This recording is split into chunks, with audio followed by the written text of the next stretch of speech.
Hi everyone, welcome to Realtalk, the language learning app where you really talk. If that's something you like to do, go ahead and hit the button for likes. That's something I would really be grateful for, and the YouTube algorithm is grateful for it as well. Today we're talking about verb position in the sentence in German, and it's one of the only things about German word order that's not flexible. Almost every other combination or order is possible except for verb position. Verb position follows some strict rules. So we're going to start with questions because it's a bit different than doing a statement. And there are two types: yes, no questions, and then questions where you're asking for an answer like what is, or how much is, or how many, or what time.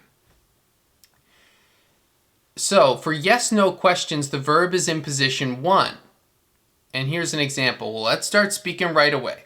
This means, have you forgotten something? Hast du etwas vergessen? Hast du etwas vergessen? Have you forgotten something?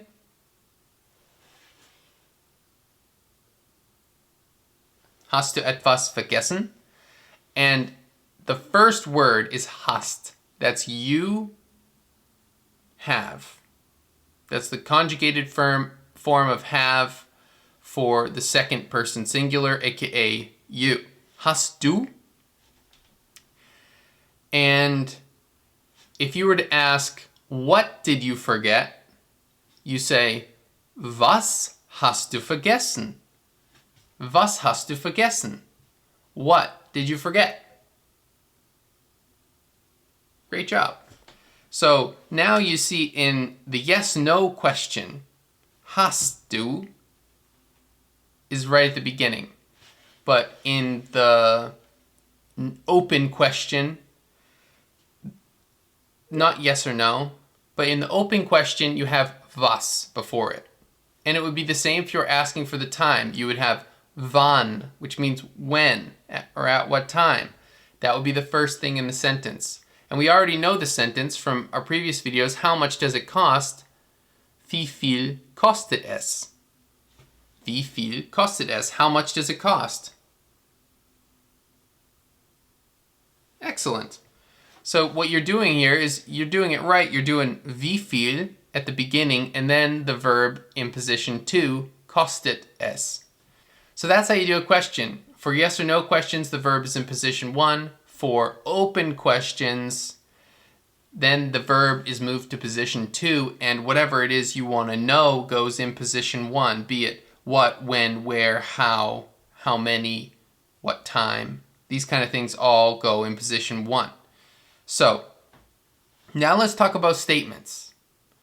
So for one verb sentences, the verb is always in position 2.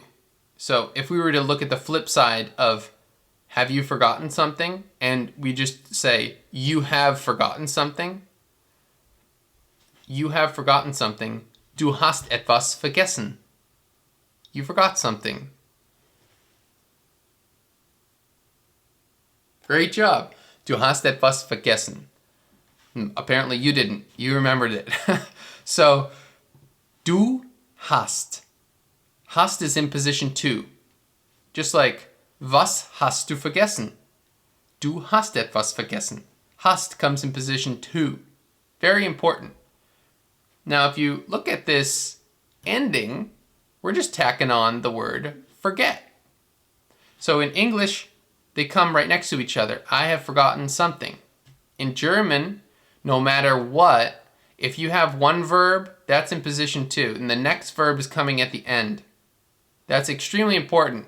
And it's something that gets me, to this day, when writing and I'm adding clauses and I'm making things a little bit more complicated, I tend to like to add a stipulation with a comma after that last verb. But really, it's much easier for Germans to understand, and it's more correct to always put that verb at the end. So if you were to add in some kind of detail, like Like, okay, this is a simple, easy example. If you wanted to say, you forgot something yesterday, in English, I would tend to just throw yesterday on the end. But in German, what you're going to want to do is, du hast etwas gestern vergessen. You forgot something yesterday. Du hast etwas gestern vergessen. And we can just keep going with this. Well, let's do that sentence. You forgot something yesterday. Yeah. So one last example I'd like to do is just with 3 verbs. And this is a conjunctive. We can talk about this in detail later, but basically, instead of saying I could have, in German, you change the word have a little bit. So, hätte is I could have. Ich hätte. I could have. So I would like is actually the same form. Ich hätte gerne. I would like. Ich hätte gerne. Or I would like to have. Ich hätte gerne. Ich hätte eine Jacke bringen können. Ich hätte eine Jacke bringen können. I could have brought a jacket. Very good. Ich hätte eine Jacke bringen können. Ich hätte eine Jacke bringen können. Now what you notice here is bringen können is 2 verbs and they're at the end. Doesn't matter at what point, what number that is, but the first verb is in position 2. Ich hätte. Ich was position 1, hätte was position 2. Eine Jacke bringen können. And then the 2 verbs are at the end, all the way at the end. If we switch it around, and this is very common in German, we could also say, a jacket I could have brought with me. It's honestly quite useful to just talk about the thing you're talking about rather than talking about yourself. Because the thing is, when you formulate the verb, it's already talking about yourself. So you can kind of, you already know what who the actor in the sentence is. So a jacket I could have brought yesterday. Eine Jacke hätte ich gestern bringen können. Eine Jacke hätte ich gestern bringen können. A jacket I could have brought yesterday. I know, it's not the way you would say it in English, but I could have brought a jacket yesterday. Eine Jacke hätte ich gestern bringen können. For me, it seems more like the pertinent information should go at the beginning, and I want to start talking about the jacket right at the beginning of the sentence if that's what's important to me in that moment.